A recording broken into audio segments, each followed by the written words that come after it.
دراصل وہ شخص پورے گھرانے کو تحفے تحائف اور اپنے پیسے کے جال میں کچھ یوں پھانس چکا تھا کہ اب میرے گھر کا کوئی فرد بھی اس کے خلاف ایک لفظ بھی سننے کو تیار نہیں تھا۔ مجبوراً ایک بار پھر مجھے ہی چپ سادھنا پڑی، لیکن اس دن سے میرے وجود کے اندر خود اپنے لیے ہی ایک عجیب سی نفرت پلنا شروع ہو گئی کہ آخر میں کس مرض کی دوا ہوں؟ میرا اس دنیا میں آنے کا مقصد کیا ہے؟ کیا میں یوں ہی عمر بھر خود اپنوں اور غیروں کے ہاتھوں ذلیل ہوتا رہوں گا؟ اس دن زندگی میں پہلی مرتبہ میں نے خودکشی کے بارے میں سوچنا شروع کر دیا، کیونکہ مجھ جیسے ناکارہ انسان اور نالی کے کیڑے جیسی زندگی گزارنے والے شخص کو مر ہی جانا چاہیے تھا۔ لیکن کیسے؟ خودکشی بھی تو ہمت مانگتی ہے نا۔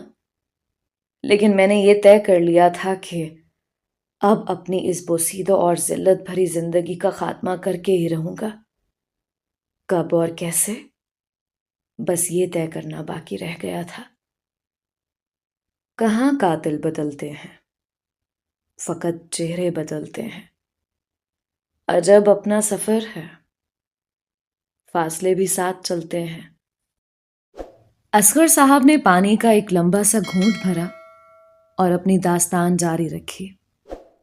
رات خوب بھیگ چکی تھی اور سرد اور خنک ہوا ہمارے جسموں کو چیر کر گزر رہی تھی، لیکن ہم دونوں ابھی تک اسی آلاؤ کے سامنے بیٹھے ہوئے تھے۔ تو عبداللہ میاں، میں نے وہ رات کس طرح کانٹوں پر گزاری یہ میں ہی جانتا ہوں۔ اگلی صبح پھر وہی بیوی کی چخ چخ۔ پہلے سرکاری دفتر دیر سے پہنچا اور پھر حسب معمول وہاں افسروں کی ڈانٹ سنتے ہوئے اور اپنا کام لیٹ ختم کر کے دوسرے دفتر بھاگم بھاگ پہنچا تو پورے 15 منٹ لیٹ تھا۔ دفتر میں میرے واحد دوست رؤف نے مجھے دفتر میں گھستے ہی بتا دیا کہ باس عظیم 3 مرتبہ میرا پوچھ چکا ہے۔ میں دل میں ہزار خدشے لیے اس کے کمرے میں پہنچا تو حسب توقع شبانہ وہیں موجود تھی اور عظیم کے ساتھ خوشگپیوں میں مصروف تھی۔ مجھے دیکھتے ہی عظیم نے طنز کیا، آ گئے نواب صاحب؟ اس وقت آنے کی زحمت بھی کیوں کی جناب نے؟ آپ حکم تو کرتے، ہم فائلز آپ کے گھر ہی بھجوا دیتے۔ میں ہکلایا، وہ سر میں وہ دراصل عظیم دھاڑا، کیا میں کی رٹ لگا رکھی ہے؟ یہ وقت ہے دفتر آنے کا؟ آخر تم کب سدھرو گے؟ تنخواہ لینے والوں کی قطار میں تم سب سے آگے کھڑے ہوتے ہو اور کام کے لیے آتے ہوئے موت آتی ہے تم کو۔ شاید اس دن عظیم نے میری بےزتی کرنے کی ہر حد کو پار کرنے کا سوچ رکھا تھا۔ شبانہ اسی طرح لگاتار مجھے مسکراتے ہوئے دیکھ رہی تھی اور میرے تن من میں جیسے آگ سی بھرتی جا رہی تھی۔ اس دن مجھے پتا چلا کہ قاتلوں سے قتل کس لمحے میں سرزد ہوتے ہوں گے۔ اس وقت میرے جسم میں اتنی جان ہوتی یا میرے پاس کوئی چاقو یا پسٹل ہوتا تو میں ضرور ان دونوں کا وہیں خون کر دیتا۔ مجھے عظیم نے یہ حکم نامہ بھی صادر کیا کہ میں آج پچھلے پورے ہفتے کی فائلز اور خط نکال کر پھر ہی گھر واپس جاؤں گا، ورنہ اگلے دن مجھے دفتر آنے کی ضرورت نہیں اور ان 15 دنوں کی تنخواہ میرے گھر پہنچا دی جائے گی۔ میں بکتا جھکتا اس جلاد کے کمرے سے نکلا اور اپنی میز پر جا کر فائلوں کے انبار کھول کر بیٹھ گیا۔ جب تک میں نے کام ختم کیا شام کے 7:15 بج چکے تھے۔ دسمبر کی شامیں ویسے بھی گہری راتوں میں بدلنے میں زیادہ دیر نہیں لگاتی۔ میں دفتر سے نکل کر نیچے بس سٹاپ پر پہنچا تو حسب توقع آخری بس بھی نکل چکی تھی۔ میں نے جیب میں ہاتھ ڈالا تو صرف 25 روپے اور 5 روپے کا ایک سکہ نکلا۔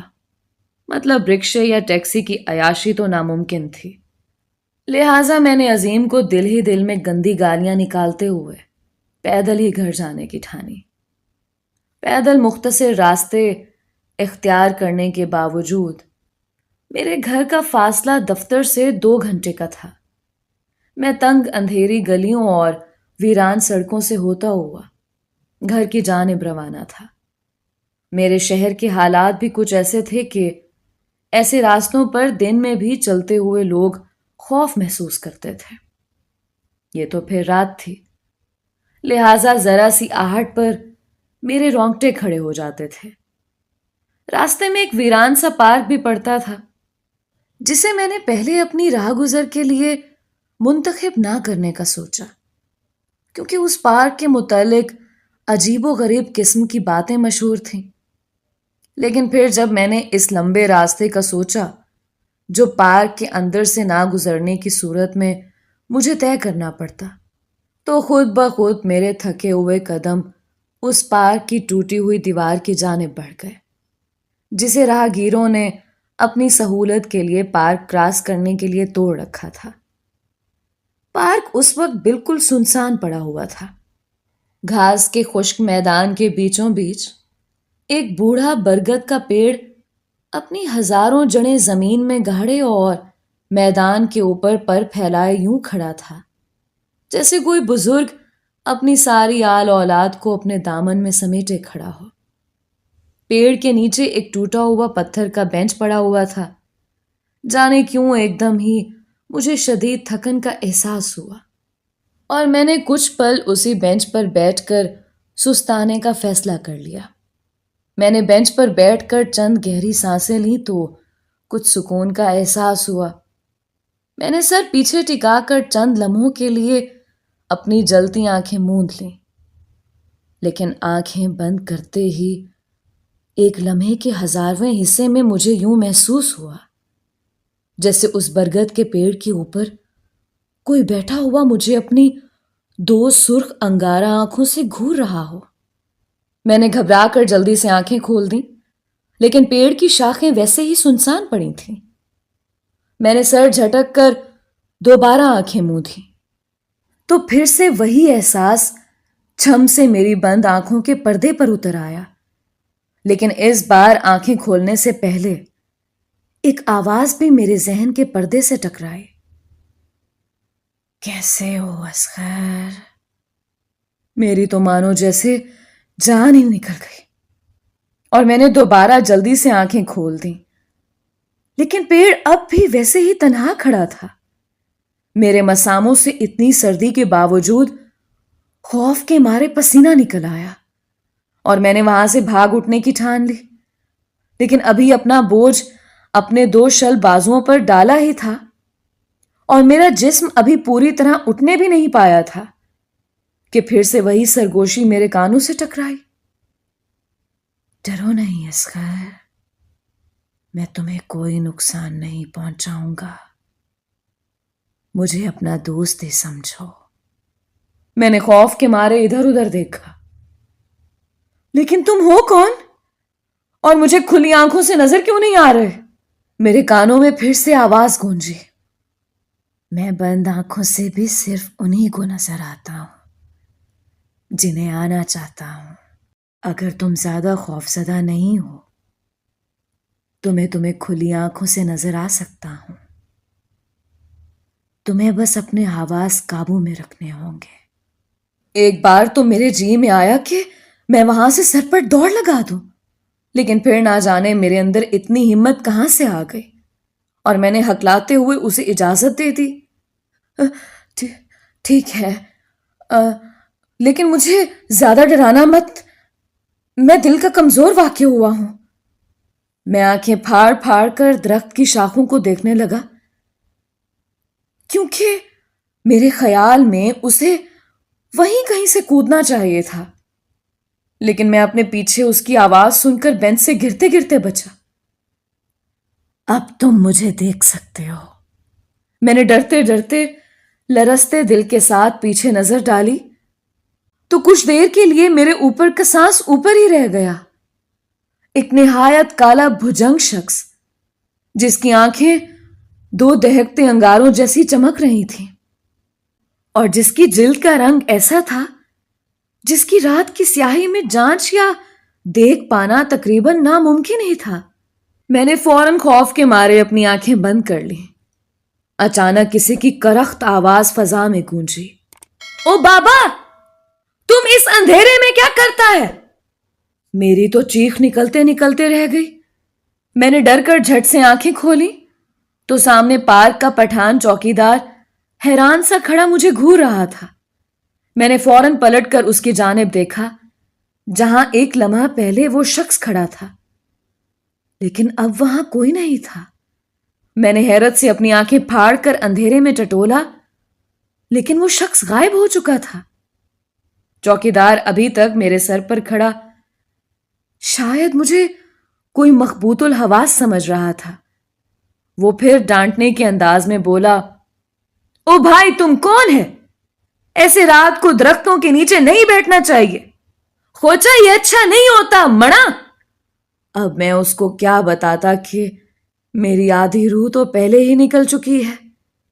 میں نے ڈرتے ڈرتے اسے پوچھا، کیا تم نے ابھی یہاں کسی اور شخص کو نہیں دیکھا؟ وہ یہاں میرے قریب ہی کھڑا تھا۔ چوکیدار نے حیرت سے ادھر ادھر نظریں دوڑائیں۔ کون؟ ادھر تو کوئی نہیں تھا۔ خوچا ہم اسی لیے بولتا ہے کہ ایسے رات کے وقت ادھر اکیلا مت بیٹھو۔ تم ادھر اکیلا بیٹھا تھا اور جب ہم ادھر آیا تو تم اپنے آپ کے ساتھ بولتا پڑا تھا۔ گویا میں خود کلامی میں مشغول تھا۔ یہ مجھے کیا ہوتا جا رہا تھا؟ میں نے اپنا سر جھٹکا۔ شاید کام کے دباؤ نے میرے دل و دماغ پر بھی گہرا اثر چھوڑا تھا، اور اب میں جاگتی آنکھوں سے بھی خواب دیکھنے لگا تھا۔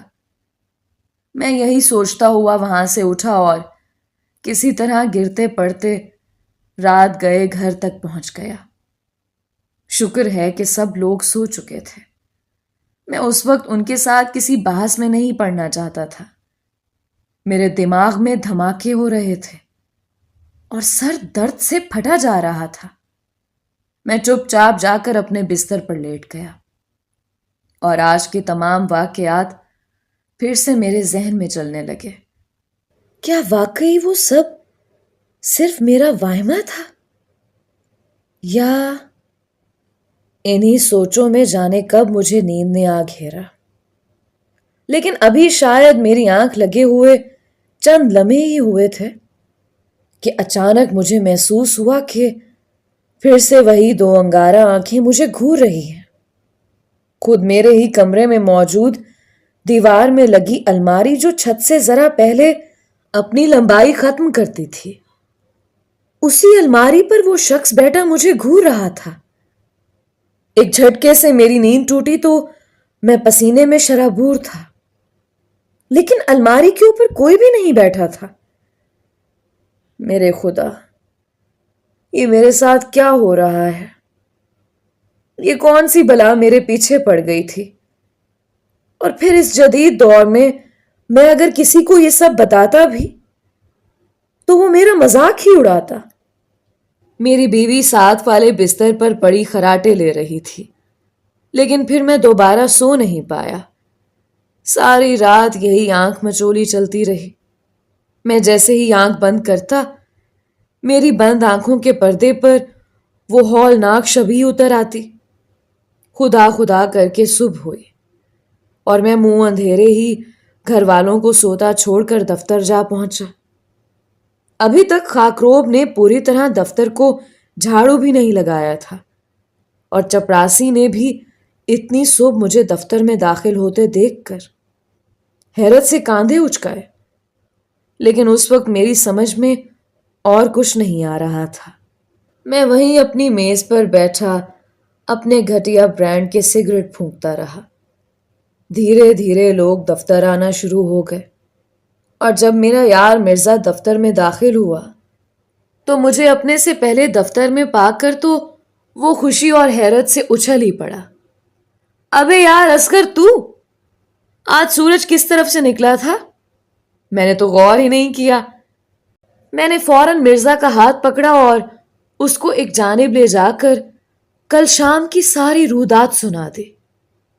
کچھ دیر تو وہ حیرت سے میری جانب دیکھتا رہا، پھر یکایک اس پر جیسے ہنسی کا دورہ ہی پڑ گیا ہو۔ بڑی مشکل سے وہ چپ ہوا۔ میں نے تو سنا تھا کہ انسان 60 کے بعد سٹ پٹاتا ہے، اور تو 40 کے بعد ہی۔ وہ پھر ہنسنے لگا۔ میں ناراض ہو کر پلٹ کر واپس جانے لگا تو اس نے میرا ہاتھ پکڑ لیا۔ ابے یار، ناراض کیوں ہوتا ہے؟ دراصل لوگوں کا دماغ 2 شادیاں کر کے خراب ہوتا ہے، لیکن تجھے تیری 2 نوکریوں نے پاگل کر دیا ہے۔ یہ صرف ذہنی دباؤ اور ہر وقت کی سوچ کے کرشمے ہیں میری جان۔ میں تو کہتا ہوں لعنت بھیج اس دوسری نوکری پر۔ جس دن سے تو نے اس خبیث عظیم کے دفتر میں نوکری کی ہے، تیری پریشانیاں گھٹنے کی بجائے بڑھتی ہی جا رہی ہیں۔ کیوں اپنی زندگی کو اتنے عذابوں میں ڈال رکھا ہے؟ جس گھر اور اولاد کے لیے تو قرض پر قرض لیتا رہا ہے، انہوں نے تو کبھی آج تک تجھے گھاس بھی نہیں ڈالی، پھر اپنے اوپر ظلم کیوں کر رہا ہے؟ مرزا کہہ تو ٹھیک ہی رہا تھا۔ ان 2 نوکریوں اور قرض کے چکر میں خود گھن چکر بنتا جا رہا تھا۔ لیکن کیا وہ سب جو میرے ساتھ بیتا صرف ایک خواب ہی تھا؟ اور کیا کوئی خواب اتنے لمبے تسلسل سے بھی دیکھا جا سکتا ہے؟ میرا دل اسے ایک خواب ماننے پر راضی نہیں ہو پا رہا تھا۔ اسی ادھیڑ بن میں سرکاری دفتر کا وقت ختم ہوا اور مجھے پھر سے اسی اذیت گاہ کی جانب قدم بڑھانا پڑے، جہاں روزانہ میری روح کا قتل ہوتا تھا۔ لیکن اس دن اتفاق سے وہ جلاد عظیم دفتر کچھ دیر سے آ پہنچا، اور آتے ہی اسے کسی ضروری کام کے سلسلے میں دوبارہ باہر جانا پڑ گیا۔ میں اپنے اندر سر شام ہی ایک عجیب سی بے چینی محسوس کر رہا تھا۔ لہذا عظیم کے دفتر سے نکلنے کے بعد مجھ سے بھی دفتر میں نہیں بیٹھا گیا۔ میں دفتر سے نکلا اور میرے قدم خود بخود اسی پارک کی جانب بڑھ گئے۔ مغرب کا وقت قریب ہی تھا اور بادلوں کی وجہ سے آج سر شام ہی اندھیرا سا چھانے لگا تھا۔ پتہ نہیں میں اس پارک کی جانب کیوں بڑھا چلا جا رہا تھا۔ شاید میں اس الجھن اور اس اذیت کو ختم کرنا چاہتا تھا جو اس خواب اور حقیقت کا سچ جاننے کے لیے میرا اندر اس وقت جھیل رہا تھا۔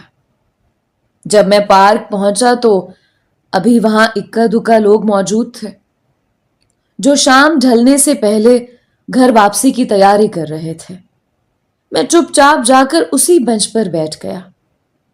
میں نے ادھر ادھر دیکھا اور پھر چوکیدار کو آس پاس نہ پا کر میں نے اپنی آنکھیں موند لیں، لیکن کچھ نہیں ہوا۔ میں نے آنکھیں کھول کر پھر اطمینان کیا اور ایک بار پھر سر ٹکا کر آنکھیں بند کر لیں، لیکن اس بار بھی کوئی دھماکہ نہیں ہوا۔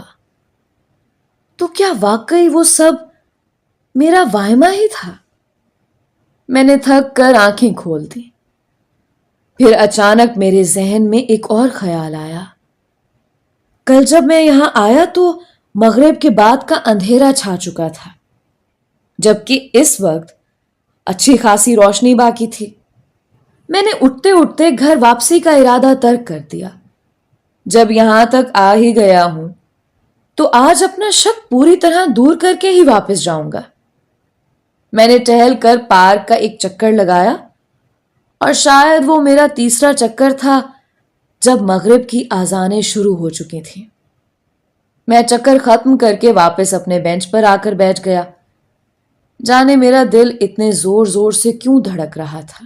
میں نے دل ہی دل میں 1 2 3 کہا اور آنکھیں بند کر لیں، اور پوری طرح ذہنی طور پر تیار ہونے کے باوجود میں ایک بار پھر اچھل پڑا۔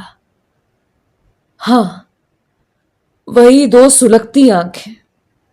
میرے ذہن میں آواز گونجی، مجھے یقین تھا تم ضرور آؤ گے۔ میں نے گھبرا کر آنکھیں کھول دی اور پھر ڈرتے ڈرتے بند کی اور زیر لب جیسے اپنے آپ سے ہی پوچھا، تم کون ہو اور آخر میرے پیچھے ہی کیوں پڑے ہو؟ اور تم کسی اور کو کیوں نظر نہیں آتے؟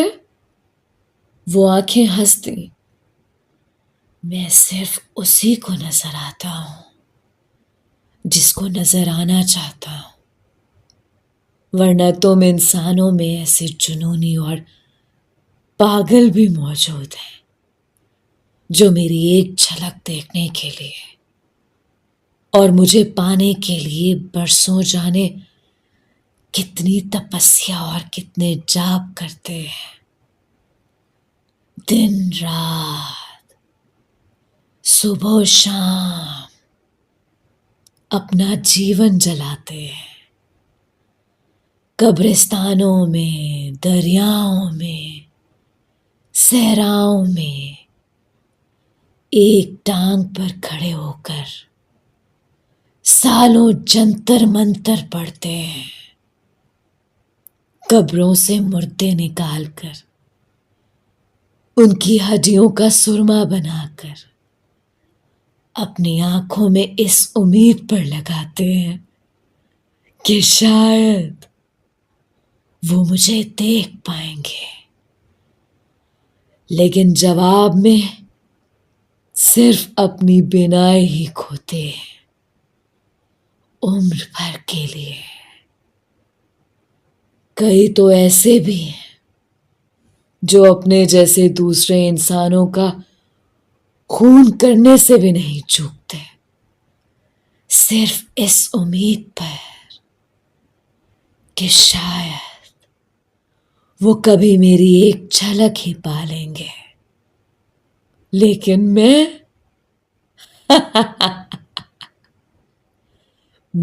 ان پر کبھی ظاہر نہیں ہوتا۔ میرا احسان مانو کہ میں کسی پریشانی یا امتحان کے بغیر تم سے آج محو کلام ہوں۔ مجھے اس کی باتوں سے الجھن سی ہونے لگی تھی، لہٰذا میں اپنی تلخی چھپا نہیں پایا۔ اچھا، تو اب مجھ پر اس مہربانی کی وجہ بھی بتا دو۔ وجہ کچھ خاص نہیں ہے، بس تم مجھے اچھے لگ گئے ہو، مجھ سے دوستی کرو گے؟ دوستی؟ تم سے؟ لیکن تم ہو کیا بلا؟ میرا مطلب ہے تم کون سی مخلوق ہو؟ وہ میری بات سن کر ہنس پڑا۔ میں جس سے بگڑ جاؤں اس کے لیے واقعی ایک بلا ہوں، لیکن جس پر مہربان ہو جاؤں اس کی دنیا بدل دیتا ہوں۔ تمہاری دنیا والے مجھے چھلاوا کہتے ہیں۔ میں اس کی بات سن کر اچھل پڑا۔ چھلاوا؟ تو کیا تم کوئی جن بھوت وغیرہ ہو؟ وہ پھر ہنسا۔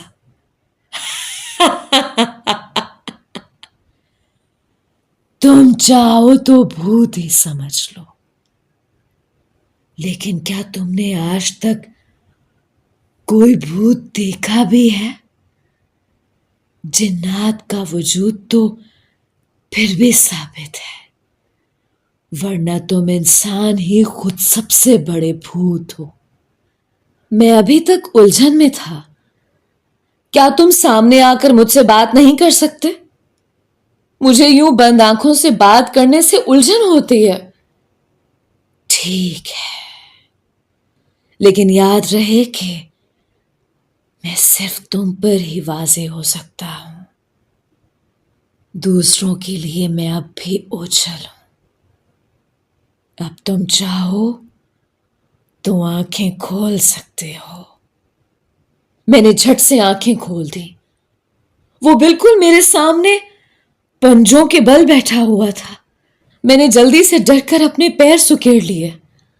اس کے بیٹھنے کا انداز بھی عجیب تھا، جیسے کوئی بلی کوئی اونچی چھلانگ لگانے سے پہلے اپنے پیروں پر اپنا پورا بوجھ ڈالتی ہے۔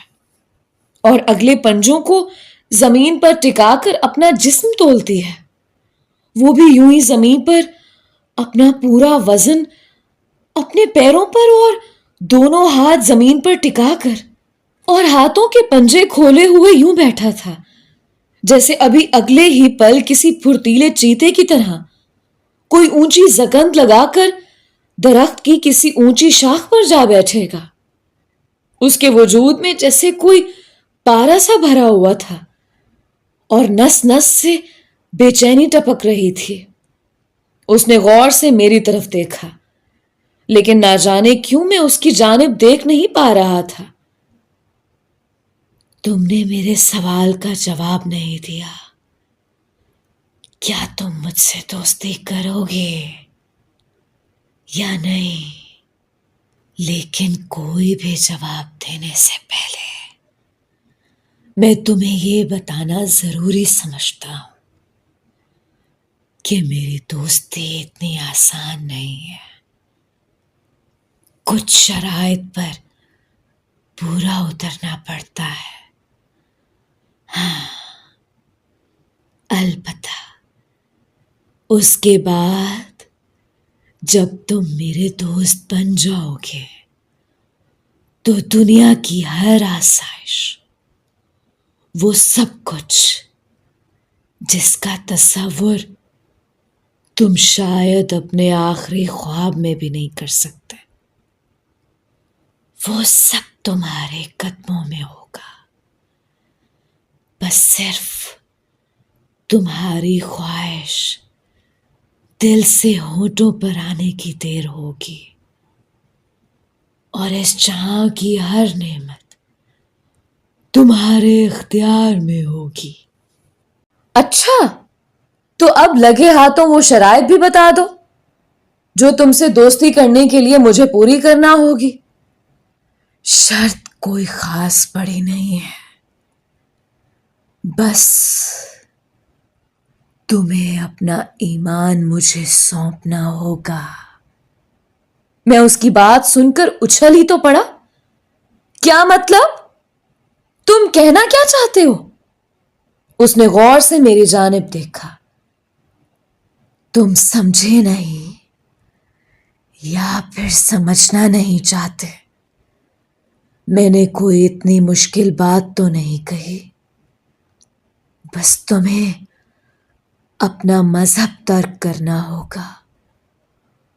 تم مسلمان ہونے کے باوجود اپنے مذہب کا کوئی بھی فرض رکن ادا نہیں کرو گے، کبھی مسجد میں قدم نہیں رکھو گے، کلمہ، نماز، روزہ، یہ سب تمہارے لیے میری دوستی کے بعد اجنبی ہو جائیں گے۔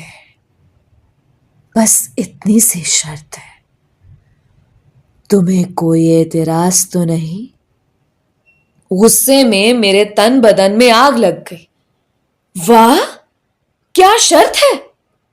تم کیا سمجھتے ہو میں تمہاری باتوں میں آ کر اپنا مذہب ترک کر دوں گا؟ کبھی نہیں۔ میں لعنت بھیجتا ہوں ایسی دوستی پر۔ دوبارہ کبھی میرے راستے میں نہ آنا۔ وہ زور سے ہنسا۔ تم اتنا بھڑک کیوں رہے ہو؟ میں نے جو عمل تمہیں ترک کرنے کے لیے کہا ہے، تم خود نہ جانے کب کا وہ سب کچھ چھوڑ چکے ہو۔ ذرا غور تو کرو، تم نے آخری نماز کب پڑھی تھی؟ تمہیں روزہ رکھے ہوئے کتنے سال ہو چکے ہیں؟ اور آخری بار تم نے کسی مسجد کا دروازہ کب پار کیا تھا؟ تم اور تمہارا پورا گھرانہ۔ تم لوگ تو عید کے دن بھی سورج چڑھے نیند سے جاگتا ہے۔ تمہاری مذہبی کتاب پچھلے 7-8 سالوں سے تمہارے گھر کے طاق میں پڑی پڑی مٹی سے اٹ چکی ہے۔ میں نے ایسی کون سی انہونی کہہ دی ہے جو تم مجھ سے یوں الجھ رہے ہو۔ میں اس کی باتیں سن کر مزید غصے اور خجالت کا شکار ہو گیا۔ بہرحال اس نے کہا سب سچ ہی تھا۔ تمہیں یہ سب کچھ کس نے بتایا؟ اور کان کھول کر سن لو کہ نماز پڑھنا نہ پڑھنا میرا ذاتی معاملہ ہے، لیکن اس کا مطلب یہ نہیں کہ میں اپنا ایمان ہی تمہاری دوستی کے عوض بیچ ڈالوں۔ وہ ایک لمحہ پہلے مجھے زمین پر دکھائی دیا، لیکن اب اگلے ہی لمحے وہ درخت کی پہلی شاخ سے ٹنگا ہوا دکھائی دیا۔ وہ مسلسل بات چیت کے دوران ہر لمحہ اپنی جگہ بدلتا ہی رہتا تھا، جیسے اسے کسی کروٹ بھی چین نہ ہو۔ میری بات سن کر وہ غصے میں آ گیا۔ کسی نے سچ ہی کہا تھا، تم انسان ہو ہی صدا کے ناشکر۔ ٹھیک ہے، جاؤ مرو اسی ذلت کی زندگی میں، جہاں صبح سے شام تک تمہیں صرف بے عزتی ہی ملتی ہے، جسے کل تک تم اتنے بیزار آ چکے تھے کہ یہیں اس پیڑ کے نیچے بیٹھ کر مرنے کے طریقے سوچ رہے تھے۔ تم جیسوں کو مر ہی جانا چاہیے۔ میں تمہیں آج جانے دے رہا ہوں، لیکن یاد رہے کہ اب اس طرف کا رخ تبھی کرنا جب تم میری دوستی قبول کرنے کا فیصلہ کر لو، ورنہ اگر تمہیں میں نے دوبارہ تمہارے اس برائے نام ایمان کے ساتھ اپنے اس ٹھکانے کے آس پاس بھی بھٹکتے ہوئے دیکھا تو میں خود تمہاری جان لے لوں گا۔ تم نے ابھی تک میری دوستی دیکھی ہے، میرا جان لیوا روپ نہیں دیکھا۔ جاؤ اب یہاں سے۔ وہ پل بھر میں جانے کہاں غائب ہو چکا تھا، لیکن اس کے لہجے نے واقعی مجھے ڈرا دیا تھا۔ میں نے چونک کر سامنے دیکھا تو چوکیدار دور سے لمبے لمبے ڈگ بھرتا مجھے اپنی جانب آتا دکھائی دیا۔ میں اس کے سوالات سے بچنے کے لیے جلدی سے وہاں سے اٹھا اور مخالف سمت میں چلتا ہوا پارک سے باہر نکل آیا۔